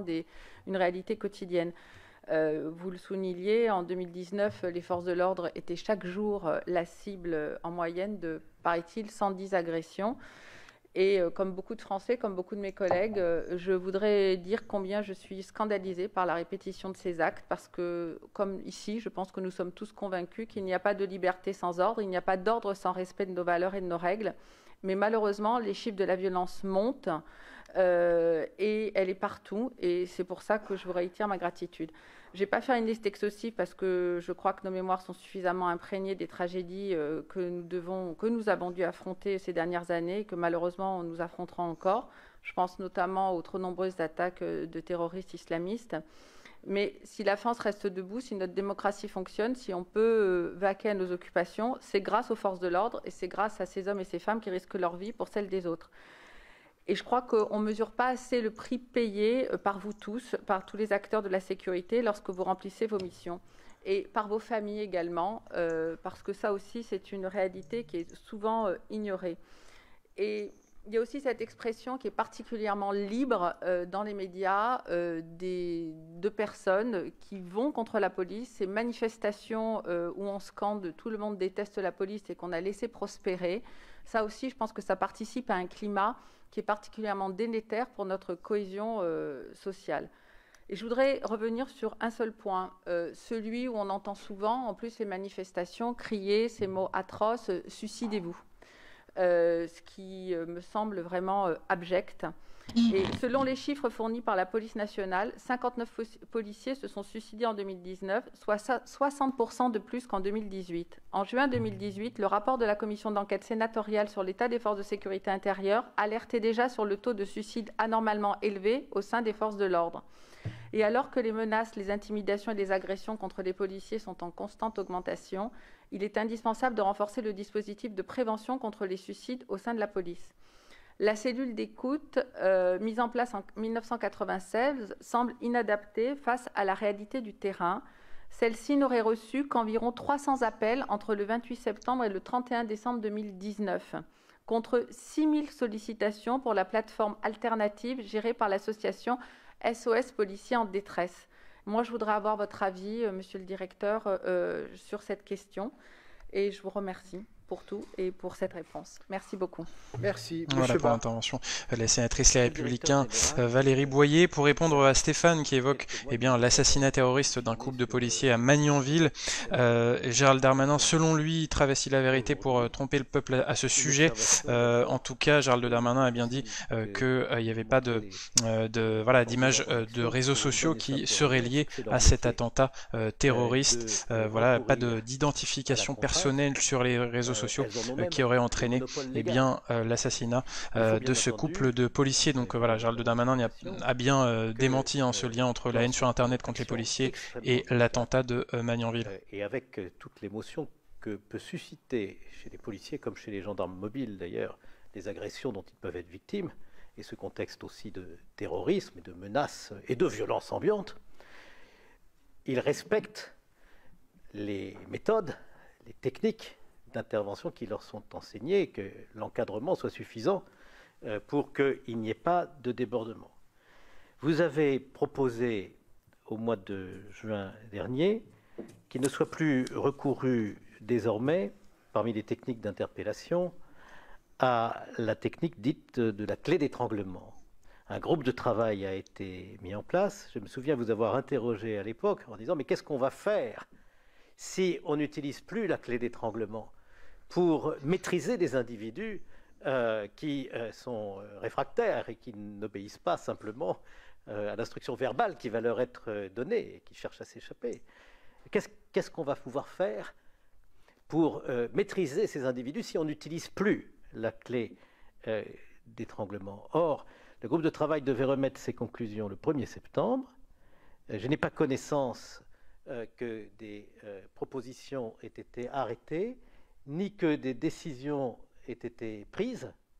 Et je voudrais bien savoir où vous en êtes sur ce dossier très délicat, parce que j'ai eu le sentiment, pour vous dire la vérité, que la réponse qui a été faite à l'époque était une réponse qui tenait à la pression de l'actualité, et que finalement on se retrouve bien embarrassé de trouver des solutions qui permettent à la police d'être efficace, tout en évitant de procéder à des gestes qui pourraient éventuellement avoir des conséquences néfastes pour l'individu qu'on cherche à maîtriser. Et oui, c'est Christophe Castaner, l'ancien ministre de l'Intérieur, qui avait demandé de mettre fin à la méthode de clé d'étranglement d'intervention des forces de l'ordre. C'était en juin dernier, c'était dans tout le contexte des manifestations aux États-Unis contre l'affaire George Floyd, et des manifestations également en France avec le collectif Justice pour Adama. Et puis quelques mois plus tôt, en janvier, il y a eu la mort de Cédric Chouviat lors d'une intervention policière musclée. Cédric Chouviat, ce livreur à Paris qui est décédé d'une fracture du larynx. Donc voilà, la méthode de la clé d'étranglement va disparaître, et Gérald Darmanin doit annoncer des alternatives à cette méthode. Alors selon vous, est-ce qu'il faut réformer ces méthodes d'interpellation des policiers, ou est-ce qu'ils en ont besoin pour pouvoir faire face à des individus violents? Dites-nous ce que vous en pensez. Un certain nombre d'individus qui régulièrement font dégénérer les manifestations parce qu'ils poursuivent d'autres objectifs que celui qui défend des libertés. Et on accueille Asia sur notre fil de commentaires. Et puis pour tous ceux qui nous rejoignent, je vous rappelle qu'on est en train de suivre l'audition du directeur général de la police nationale, Frédéric Vaux, autour de la proposition de loi sécurité globale, et notamment de cet article 24 sur la diffusion malveillante d'images de policiers. Et puis plus globalement, les sénateurs évoquent les méthodes d'intervention des forces de l'ordre, les violences de certains policiers, voilà, la formation des policiers aussi, qui pourrait grandement s'améliorer, qui est trop faible. Donc voilà, beaucoup de sujets autour de la police. Merci, madame. Eh bien, monsieur le directeur général, vous avez la parole pour cette série de questions. Merci, monsieur le président. Certaines des réponses recouperont sans doute des questions posées par plusieurs parlementaires, mais j'y reviendrai. Donc, la question, monsieur le sénateur, que vous avez posée à propos de la confiance des Français est une question qui est revenue de la part de nombreux de vos collègues, et on la sent bien, cette question présente dans les médias aussi, pas seulement parmi les élus de notre pays. Moi, je ne rejoindrai pas votre expression qui consisterait à dire qu'on a besoin de réconcilier les Français. Je crois que tout le monde fait le constat que, malgré les difficultés auxquelles nous sommes confrontés, il y a un sentiment positif qui s'exprime à l'égard de la police, qui est très largement majoritaire, qui n'est certes pas au niveau de celui qu'on a pu connaître en 2015 à l'époque des attentats, mais qui reste très largement positif. Et souvent, j'en parle avec les personnels que je rencontre, notamment dans les territoires les plus exposés à la délinquance et aux violences, où ils s'interrogent parfois sur le sens de leur mission, sur l'utilité de ce qu'ils font. Ils m'interpellent à juste titre et sur le sentiment qu'ils peuvent concevoir d'une rupture assez forte entre une partie de la population et finalement, pas seulement la police, mais celles et ceux qui veulent vivre en paix dans notre belle démocratie. Donc je pense qu'il y a une partie de la population qui est irréconciliable avec la police. Une partie de la population qui a fait le choix de vivre en marge, de vivre dans la délinquance, d'essayer d'exploiter toutes les failles possibles pour faire du trafic de stupéfiants, voler, essayer de se soustraire à toutes les règles que nous avons pour bien vivre ensemble. Donc cela, je pense je n'ai pas l'ambition de tenter de les reconquérir. Après, on a quand même globalement, certains d'entre vous l'ont dit, une écrasante majorité de Françaises et de Français qui sont d'abord soucieux de leur sécurité, qui sont parfois questionnés par ce qu'ils voient à la télévision ou lisent dans les journaux, mais qui soutiennent, je pense, toujours la police dans son action. Et nous nous livrons assez régulièrement à des enquêtes de satisfaction qui sont conduites par Ipsos, donc un organisme indépendant dont tout le monde connaît le sérieux, et qui étudie un petit peu et qui essaie de nous éclairer au-delà même des grandes tendances ou des propos qui peuvent être tenus sur le rapport qu'entretiennent les Français avec leur police. Et il y a une chose importante qui se dégage, c'est que le sentiment de confiance à l'égard de la police est d'autant plus fort qu'on a été usager du service public de la police. C'est-à-dire que quand vous demandez à des Françaises et des Français qui ont eu besoin de faire appel à la police, ils se disent c'est super, ça marche, j'ai des chiffres, mais on frôle les 90%. Ceux par contre qui la critiquent ou qui s'en plaignent, c'est ceux finalement qui se tiennent toujours à l'écart de la police nationale. Et si on considère les évolutions telles que vous le décrivez, par exemple sur le même sondage, même société qui le fait, en 2017, est-ce que vous considérez que la police travaille bien? 86%. En 2019, 80%. Donc c'est quand même... Alors c'est un sondage interne qu'on ne partage pas avec l'extérieur, mais qui, moi, me laisse confiant sur l'état de notre relation entre la police et la population. Et moi qui suis originaire de la province, quand je parle avec... Alors évidemment, ils savent ce que je fais, mais bon, quand on se connaît, on se parle aussi plus librement. Je pense que le lien tel que parfois on le représente n'est pas forcément celui qu'on retrouve dans la rue, dans les grandes manifestations, ou parfois exprimées dans les médias. Pour autant, est-ce qu'on doit s'en satisfaire? Je ne crois pas. On est aussi lucide sur l'état des rapports entre la société et les institutions, parce que la police est certes sans doute le réceptacle de toutes les critiques et de toutes les violences, mais aujourd'hui, bien d'autres institutions dans notre pays le sont également. Pas besoin de vous dire, à vous, élus de terrain, à quel point l'autorité des élus est contestée. Je l'ai vécu aussi dans les départements où j'ai pu exercer. Et justement, sur cette question de la confiance de la population envers les forces de l'ordre, Frédéric Vaux citait des sondages internes qu'il avait et qui niaient l'existence d'un divorce entre la population et les policiers. Eh bien, tiens, moi aussi, je vais faire mon petit sondage. Est-ce que vous faites confiance aux forces de l'ordre pour assurer votre sécurité au quotidien? Qu'est-ce que vous en pensez? Dites-nous. La en tout cas, c'est un oui clair pour David. Une réserve civile de 30 000 gendarmes. Et nous avons simplement 6 000 réservistes dans la police. Et notamment, parmi ces réservistes, beaucoup d'anciens policiers ou beaucoup d'anciens adjoints de sécurité, mais assez peu, finalement, de personnes issues de la société civile. Et je pense que, outre l'apport, le soutien que pourraient nous apporter ces réservistes, je pense qu'en associant davantage la société civile à notre travail et à nos missions, on pourrait aussi contribuer à renforcer ce lien police-population. On a un handicap par rapport à la gendarmerie nationale, c'est que les réservistes de la gendarmerie sont armés, pas ceux de la police. Et donc, pour leur permettre de conduire des missions sur le terrain, ce qui fait l'intérêt de l'engagement du réserviste, en général, si c'est juste pour le mettre à côté d'un téléphone et répondre ou travailler derrière un écran d'ordinateur, en général, ça ne mobilise pas beaucoup l'intérêt pour celles et ceux qui veulent s'engager. Il faut qu'on trouve la solution législative pour nous permettre d'armer les réservistes de la police nationale. Alors bien sûr, il faut, monsieur le sénateur, il faut du contrôle, il faut s'appuyer sur l'effectivité des images. Moi, je l'ai dit et je le vois avec les policiers. Aujourd'hui, les policiers n'ont pas peur du recours à l'image. Les policiers revendiquent de pouvoir aussi, de ne pas simplement subir les images de ceux qui viennent se coller contre eux avec un smartphone. On le voit dans des formes de provocation, espérant qu'un policier ou un gendarme disjoncte face à l'accumulation des provocations ou des projectiles qui sont lancés contre eux.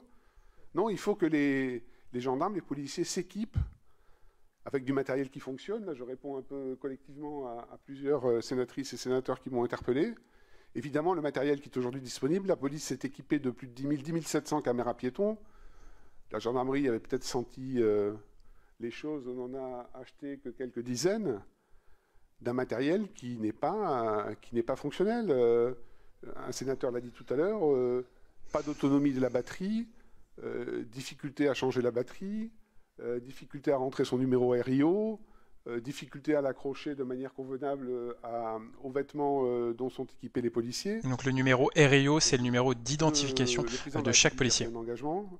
Il veut 30 000 caméras piétons pour les policiers et les gendarmes au 1er juillet 2021. Le ministre de l'Intérieur, bien sûr, vous vous en doutez, a pris exactement le même engagement, mais le ministre de l'Intérieur le voit quotidiennement. Il interroge les policiers quand il les rencontre, qui lui disent ce que je vous dis, c'est-à-dire que c'est un matériel qui est complètement défectueux. Donc quand ce matériel est défectueux, évidemment, on ne s'en sert pas et on n'a pas forcément la disponibilité des images quand on voudrait en avoir besoin. Donc c'est la raison pour laquelle un nouveau marché public est en cours, qui puisse à la fois donner accès à du matériel qui soit performant, robuste, et dans la mesure où la loi évoluerait, en capacité de nous donner accès à d'autres fonctionnalités que celles auxquelles nous avons accès aujourd'hui, notamment le renvoi à distance. Et pour nous, ce qui est très important, c'est que quand des policiers sont isolés sur le terrain, qu'on ait la capacité de faire cette transmission de la caméra. Un policier en difficulté, la salle de commandement prend la main sur la caméra et voit immédiatement ce qui se passe, est en capacité d'envoyer des renforts, de donner les bonnes instructions. Donc ce sont des choses pour lesquelles les budgets sont déjà identifiés, les marchés sont en cours, et les engagements du président de la République et du ministre de l'Intérieur seront évidemment tenus. et ce sera un instrument important du contrôle de l'activité des policiers. Et voilà, 1er juillet 2021, les caméras piétons sur les policiers seront généralisées. C'est en tout cas ce qu'a annoncé le ministre de l'Intérieur, Gérald Darmanin, cette semaine. Sur la question de la confiance entre les forces de l'ordre et la population, vous êtes beaucoup à réagir. Et notamment Rose qui nous dit, eh bien, la majorité des policiers sont des républicains. C'est une minorité qui se comporte comme des voyous et ils n'ont pas leur place dans la police. Et puis pour Raidou, il faudrait que les bons policiers dénoncent les mauvais comportements de leurs collègues et il rajoute indépendance de l'IGPN, hein, donc l'organe d'inspection de la police nationale, une indépendance qui est notamment demandée à la gauche de l'hémicycle du Sénat. On continue à écouter le directeur de la police. Dans ce propos, et avec, vous parlez des changements de management, de technique, la pression sur la politique du chiffre, qui pourrait avoir un impact négatif sur l'attitude des policiers sur le terrain. Je crois que le ministre de l'Intérieur a été clair là-dessus, et je le suis d'autant plus que je mets en œuvre les instructions qu'il me donne. Il n'y a pas aujourd'hui de politique du chiffre au ministère de l'Intérieur pour la police nationale. Mais comme le ministre de l'Intérieur le répète souvent, et ce n'est pas lui seul qui en exprime le besoin, moi aussi j'en ai besoin pour s'assurer de la mise en œuvre des politiques publiques déterminées par le ministre. On a besoin d'avoir de quelques références. On a besoin de savoir si le niveau de saisie de quantité de produits stupéfiants, là où sont arrêtés les trafiquants. Voilà, on a besoin de chiffres comme ça pour avoir des politiques de sécurité intelligentes.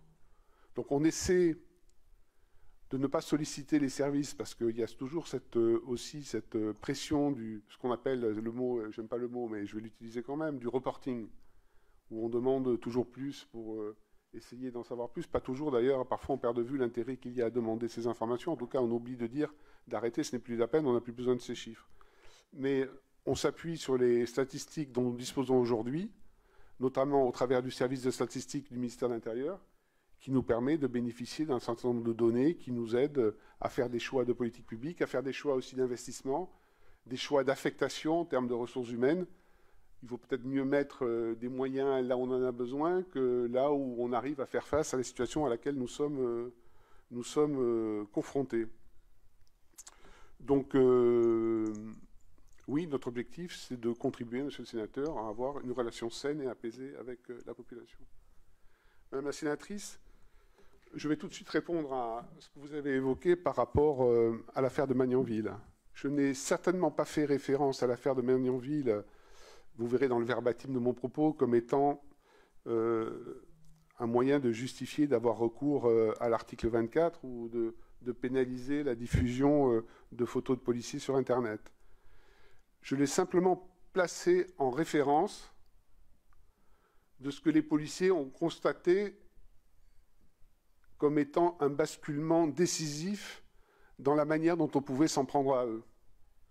C'est-à-dire qu'ils ont compris, et avec une forme de stupéfaction, de sidération, qui, je crois, les touche profondément.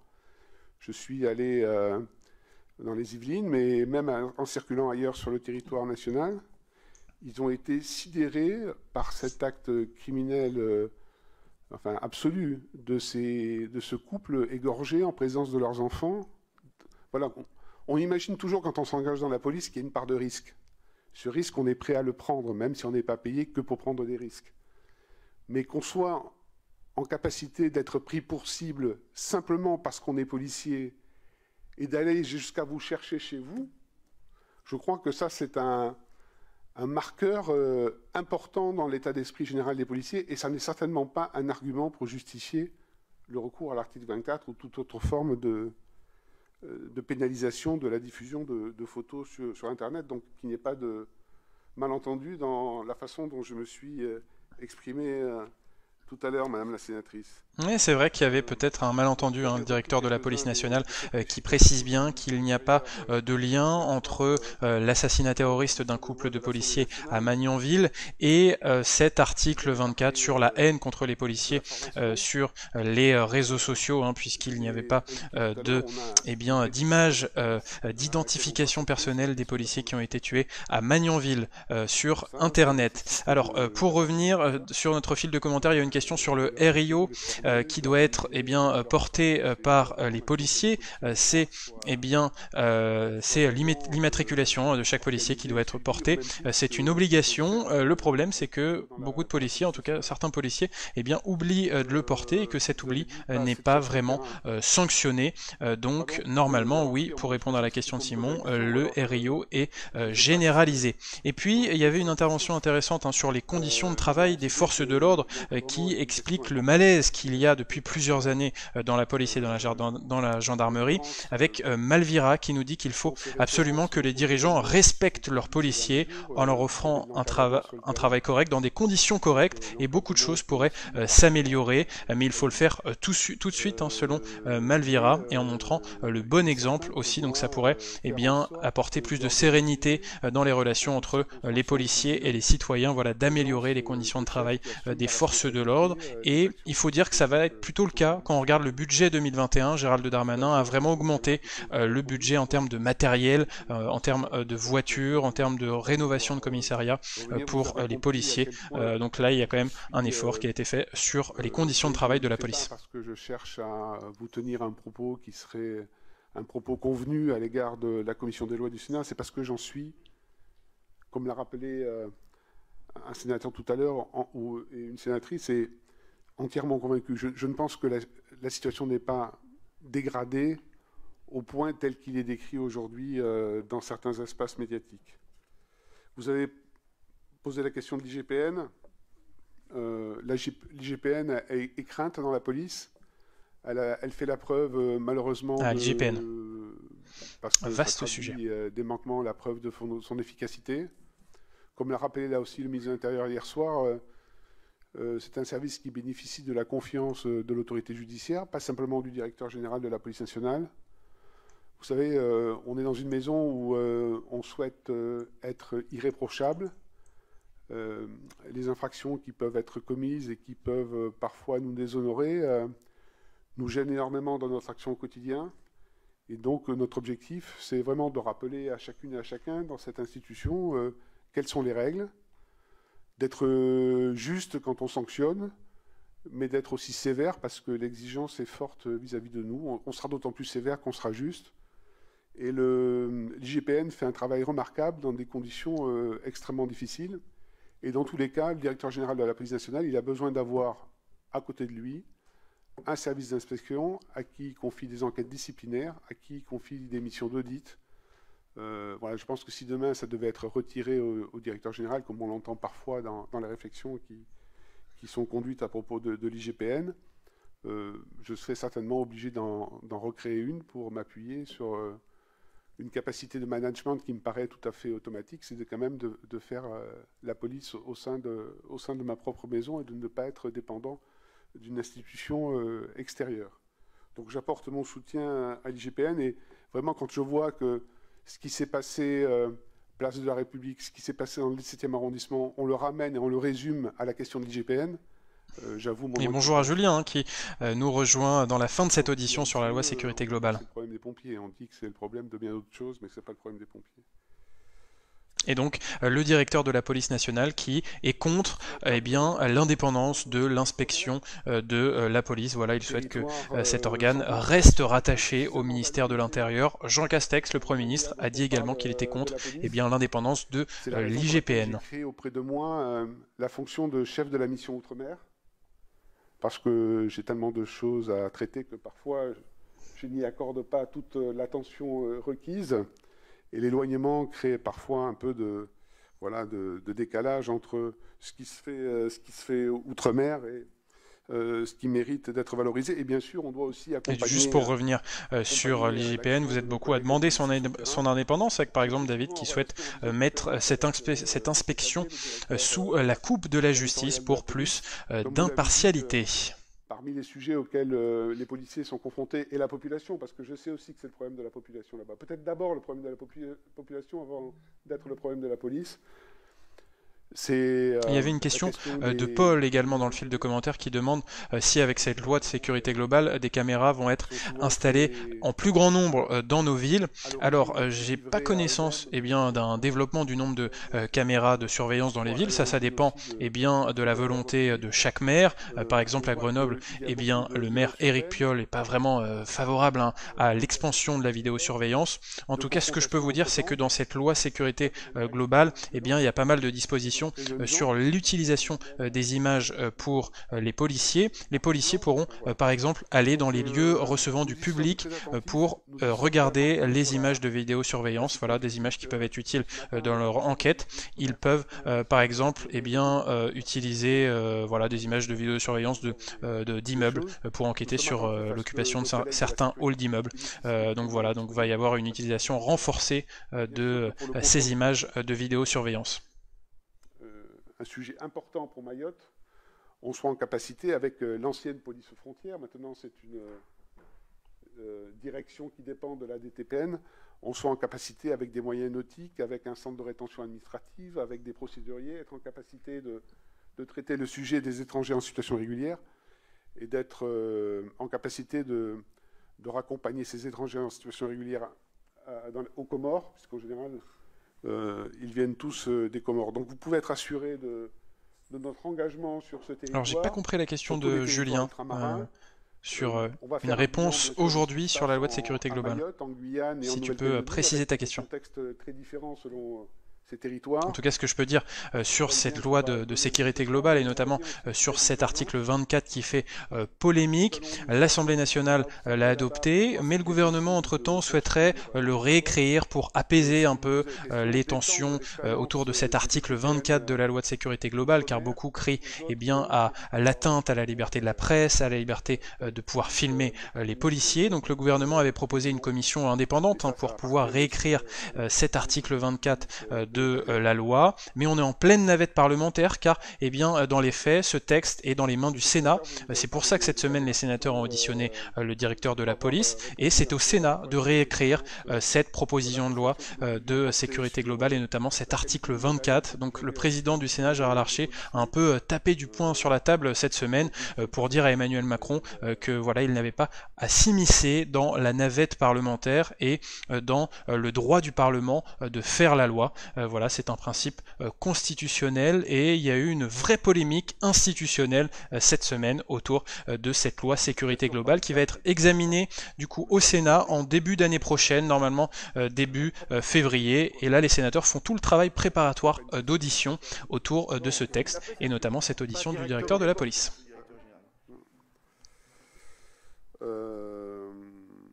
Voilà, vous avez posé aussi une question, monsieur le sénateur, sur les moyens dont peuvent disposer les policiers pour faire face à des attaques de plus en plus violentes. Donc voilà, donc pour répondre à Julien, le prochain épisode de tout ce feuilleton autour de la loi sécurité globale, c'est début d'année prochaine au Sénat avec l'examen au Sénat. Et puis ensuite, le texte va retourner à l'Assemblée nationale et les députés En Marche ont dit qu'ils voulaient aussi proposer une réécriture de cet article 24. Mais attention, il pourrait y avoir un nouveau rebondissement car ce dispositif de protection des policiers contre la haine sur Internet et contre la diffusion de leur visage, il pourrait être transféré dans un autre projet de loi, le projet de loi contre le séparatisme pour les valeurs républicaines, qui va être présenté en Conseil des ministres au début du mois de décembre. Et en fait, le gouvernement, pour aller plus vite que les sénateurs dans l'examen de la loi, pourrait transférer cet article 24 en le mettant dans l'article 25 de la loi séparatisme qui va être présenté en décembre par le gouvernement. Donc, affaire à suivre. Il faut parfois savoir reculer pour emporter la bataille ou la victoire. Et puis oui, les manifestations vont continuer. C'est toujours une question de stratégie. Alors, il y a les équipements dont disposent les unités spécialisées de maintien de l'ordre. Il y a tout type de grenades lacrymogènes, de désencerclement. Il y a les canons à eau.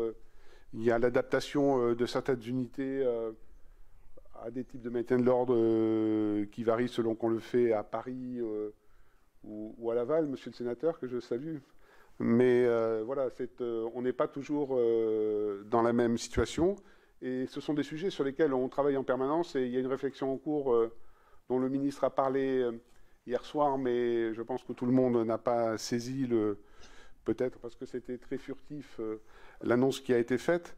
Mais on travaille en permanence à faire évoluer nos dispositifs pour les adapter à des formes parfois qui ressemblent à de vraies guérillas urbaines. On n'est plus dans les manifestants qui s'affrontent avec, d'un côté, on jette des pavés, même si c'était toujours très délicat à cette période. On est vraiment dans des individus rompus. Et je réponds à Madame la sénatrice qui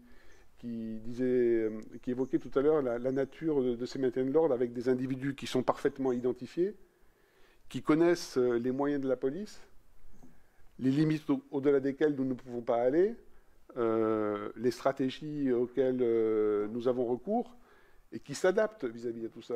Pour eux, c'est une stratégie pensée. On les trouve à l'ultra-gauche, hein, vous le savez, je vais les nommer devant votre commission. Mais ils ont des camps d'entraînement, ils y réfléchissent, ils ont des formations, ils sont aguerris, ils n'ont pas peur d'aller au contact. Voilà, c'est une forme de guérilla urbaine à laquelle la police doit répondre. Et aujourd'hui, vous voyez par exemple, sur Paris, il y a des unités qui ont su évoluer pour s'adapter aussi au caractère agile de ces agitateurs, qui s'habillent qui vont positionner leurs projectiles ou leur matériel 24 heures avant le début de la manifestation dans des halls d'immeubles, des endroits qu'ils vont pouvoir récupérer. Oui, on va pouvoir les récupérer si jamais des fouilles sont opérées avant donc ils pénètrent tranquillement dans le périmètre de la manifestation. Ils ont planqué leur matériel dans une cave quelque part, ils y ont accès, ils se changent, ils ont des sacs à dos. Une fois que ça commence à dégénérer, ils s'équipent, ils baissent les capuches tout en noir, ils ont des signaux de reconnaissance grâce aux réseaux sociaux. Violence maximum, et une fois qu'on quitte la manifestation, on se débarrasse de tous ces vêtements et on peut rejoindre tranquillement, entre guillemets, la station de métro et échapper. Donc c'est effectivement très difficile pour la police de prévenir ce type de situation, mais sachez bien qu'on y travaille, nos services de renseignement sont mobilisés sur ces mouvances toujours très inquiétantes parce qu'elles n'ont d'autre objectif que de déstabiliser nos institutions, déstabiliser la République, essayer de nous faire basculer vers des régimes autoritaires. Et donc tout ça, la police sert de rempart face à des initiatives Et justement sur ces black blocs dans les manifestations qu'on a notamment vu le week-end dernier dans la manifestation La Marche des Libertés, sur ces black blocs, eh bien le Sénat avait été un peu en avance en la matière avec une proposition de loi de Bruno Retailleau, le patron des sénateurs Les Républicains, une proposition de loi anti-casseurs avec par exemple le délit, l'interdiction de dissimuler son visage avec une cagoule dans les manifestations, et puis le principe du casseur-payeur. Alors au début, donc ça c'était en 2018, fin 2018, et puis le gouvernement était d'abord contre cette proposition de loi anti-casseurs, et finalement il est devenu pour, avec les mouvements des Gilets jaunes et surtout les mouvements de casseurs à l'intérieur des manifestations des Gilets jaunes. Donc voilà, il y a déjà des textes qui ont été votés à l'initiative du Sénat pour lutter contre ces black blocs, mais le fait est qu'ils sont toujours opérationnels, et on l'a vu le week-end dernier. Alors sur la question des caméras, on a beaucoup parlé des caméras piétons dans cette audition, notamment pour restaurer le lien de confiance entre les policiers et les citoyens. Et Franck, dans le fil de commentaires, prend l'exemple de la ville bretonne de Ploërmel, où il y a beaucoup de caméras de vidéosurveillance, et apparemment il n'y a aucun problème de sécurité. Nuit et jour, 7 jours sur 7. Un dispositif de soutien qui va prendre en charge et qui sera en capacité... et on salue tous les internautes ploërmelais qui nous regarderaient. Les situations les plus difficiles vers une prise en charge médicale urgente.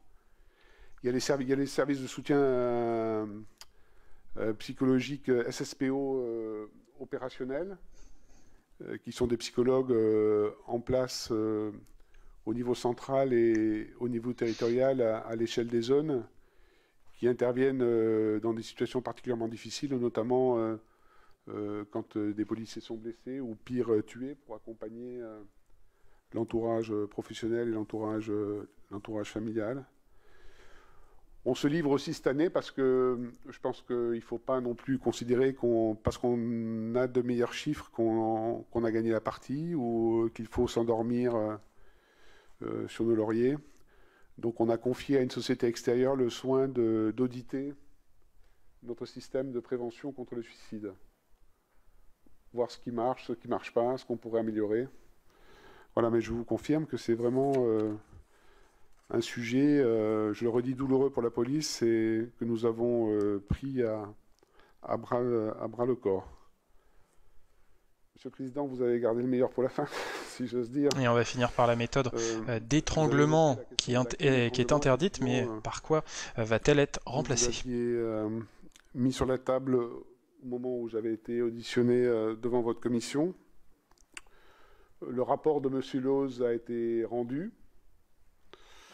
J'en ai donné communication à M. le ministre de l'Intérieur, qui a souhaité, sur la base de ce rapport, que je puisse lui faire un certain nombre de propositions d'ici la fin de l'année. En vous disant ça, je ne vous parle pas du fond, je vous parle de la méthode, mais vous comprendrez que je ne puisse pas m'exprimer sur ce sujet avant que le ministre de l'Intérieur ne l'ait fait. Mais voilà, il y a un certain nombre de diagnostics, de constats qui ont été posés par un groupe qui était constitué donc à la fois, enfin qui était dirigé donc par le directeur départemental et composé de formateurs, de représentants des organisations syndicales, mais représentants spécialisés sur ce domaine des gestes techniques en intervention. Il y avait le médecin du RAID, un médecin légiste, et des sportifs de haut niveau spécialisés dans les sports de combat. Il y avait un judoka de très haut niveau. Voilà. Et donc un rapport a été rendu qui... voilà, je ne veux pas prendre la responsabilité d'en révéler le contenu avant que le ministre de l'Intérieur ne l'ait fait.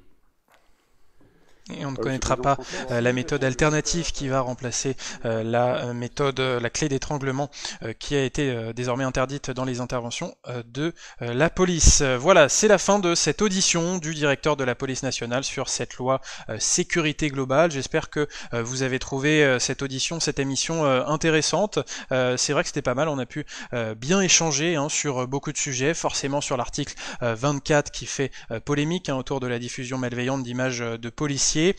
Pour finir sur ce sujet, d'ailleurs Franck nous dit qu'en fait il faudrait faire une loi sur le mauvais comportement de filmer et ne pas interdire aux citoyens de filmer. Alors voilà, est-ce qu'on peut définir juridiquement une mauvaise façon de filmer? C'est tout le débat également sur l'intention malveillante. C'est une question que vont se poser les sénateurs, puisqu'ils vont à partir de cette semaine faire toute une série d'auditions pour préparer l'examen de la loi sécurité globale qui va arriver en début d'année prochaine au Sénat.